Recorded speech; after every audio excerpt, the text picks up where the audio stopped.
Welcome to the Fancy Thinker. I'm Jared Quartermatch, and today we have Comics versus Prose, episode number 5, featuring issue number 5 of Assassin's Apprentice. And we will be comparing that to chapter 5 in the novel Assassin's Apprentice. And this is a little different this week or this month, I should say, because unlike the two previous issues, which covered about 30 or 40 pages um, in the book, this issue only covers 8 pages. That's it. That was kind of fascinating considering our track record here. And, where the last issue left off, like right in the middle of chapter 5, like page 93 in this version of the book, the this issue here goes right to the end of chapter 5 and stops right there. And it's, like I said, only 8 pages. And I found that fascinating. So where we left off, Fitz has just got shot down by Shade as, for the assassin's training that he was doing. And he's feeling really bad about it. He's very depressed.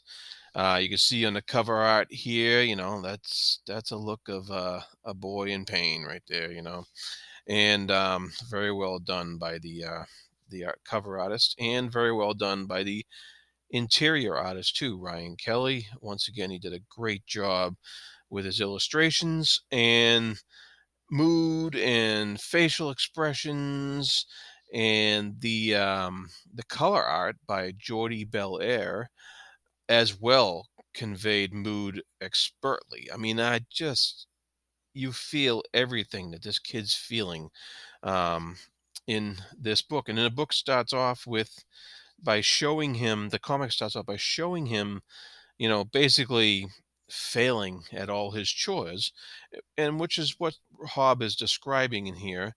Um, you know, he says he went about his task in a gray listlessness that people were scolding him for being slow and lazy and what have you. And even though that's not what the case was, he was just he was not he was distracted. He was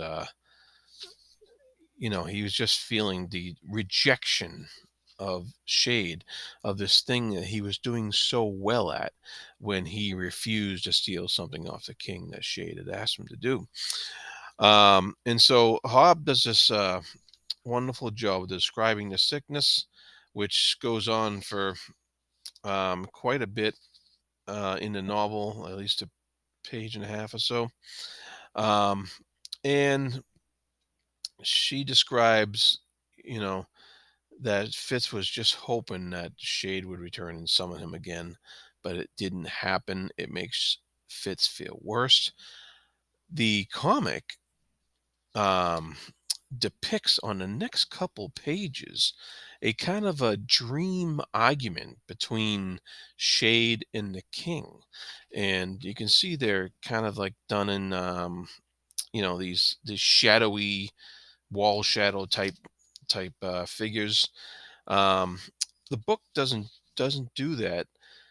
The book just tells you about voices he's imagining in his head while he's sleeping, whereas the comic actually portrays this argument between what is obviously Shade and the king. So that was an interesting interpretation by the writer of the comic there, and the artist, to put that forth like that.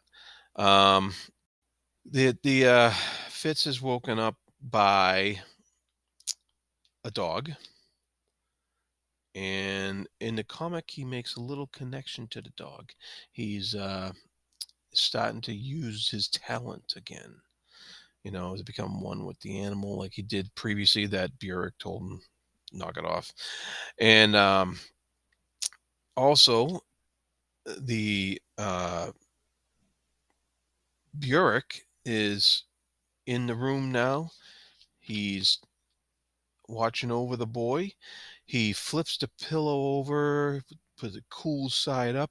And here is where, in the comic, it once again is using dialogue to convey some of the stuff that in the book was description.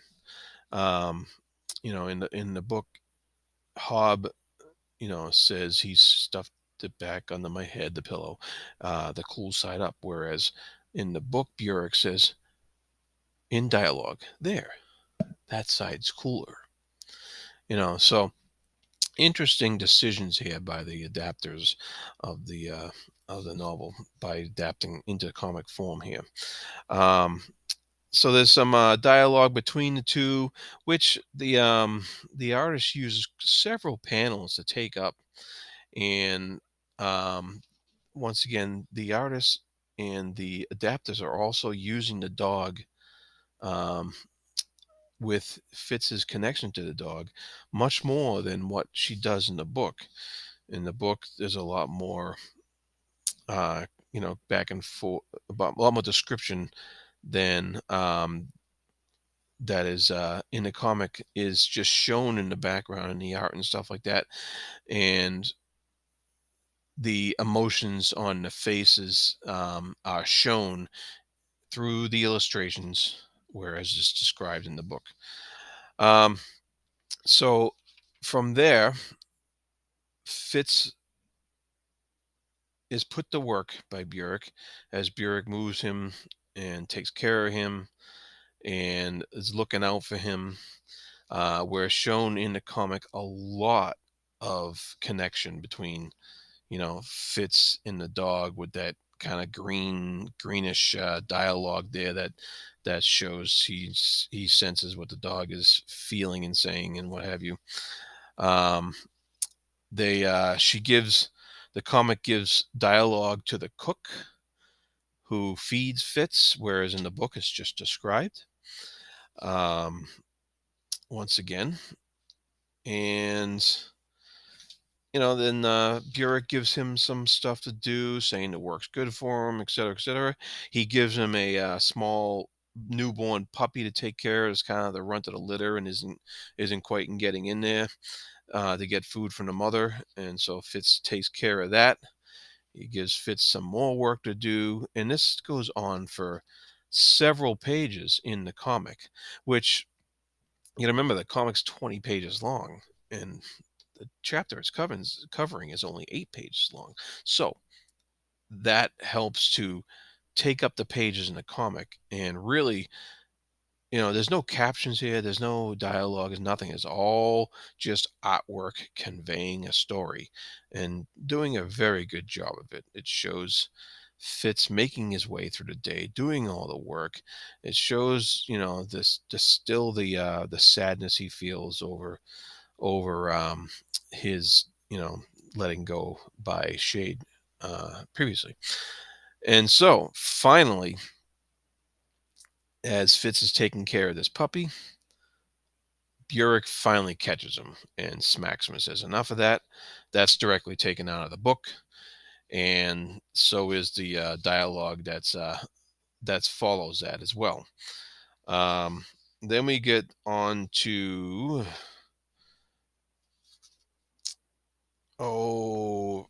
Burek gives Fitz some strong drink. And once again, the cook is given dialogue. Instead of in the book where Fitz is narrating in the book where um, Fitz says, the cook admonished Bjork for giving me its spirits. And in the comic, it's actually shown. The cook is actually shown with dialogue saying, giving strong spirits like that to a man, boy, what's the matter with you? So that is once again an artistic adaptation choice. um Purick thinks that this is going to help the boy sleep and stuff like that. So we only have like one, two and a half pages left in the chapter in the book, and we still got several pages here in the comic. So there's plenty of panel space put to Bjork's care for Fitz, putting him to bed, putting the light out, saying, "Hey, you're gonna survive another day," and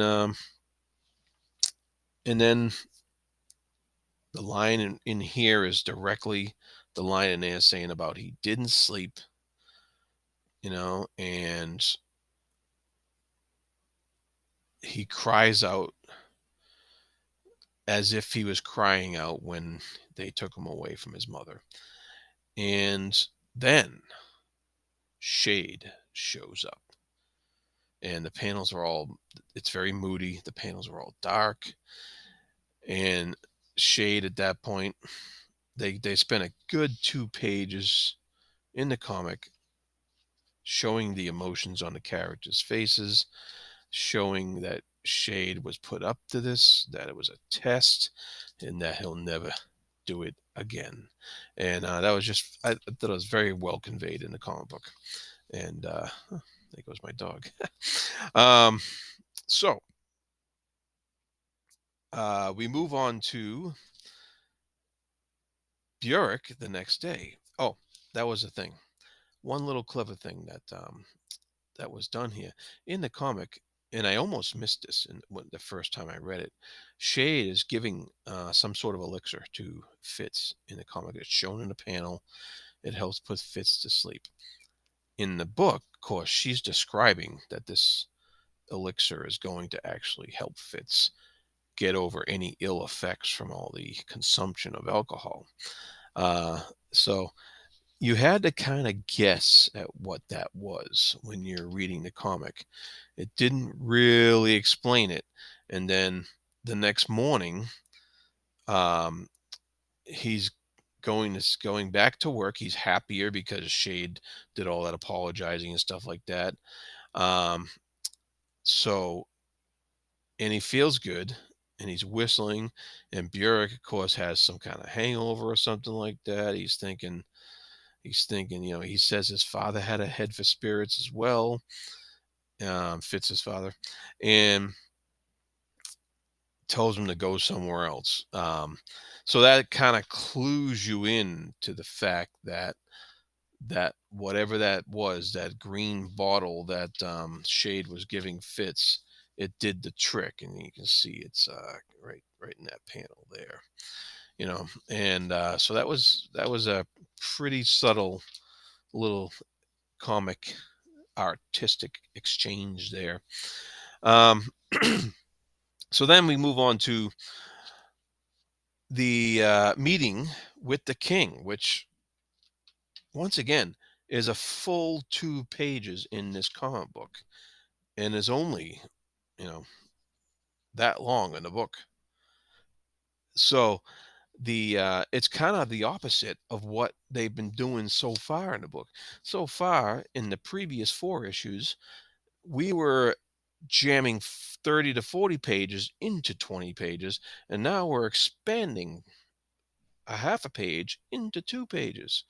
And it was a very interesting choice, and it really let the artwork shine and let the artwork tell the story rather than throwing words onto a page. I mean, that's what a book's for. It's words on a page. The comic is the bastion of artwork. That when it's done well is a beautiful thing. So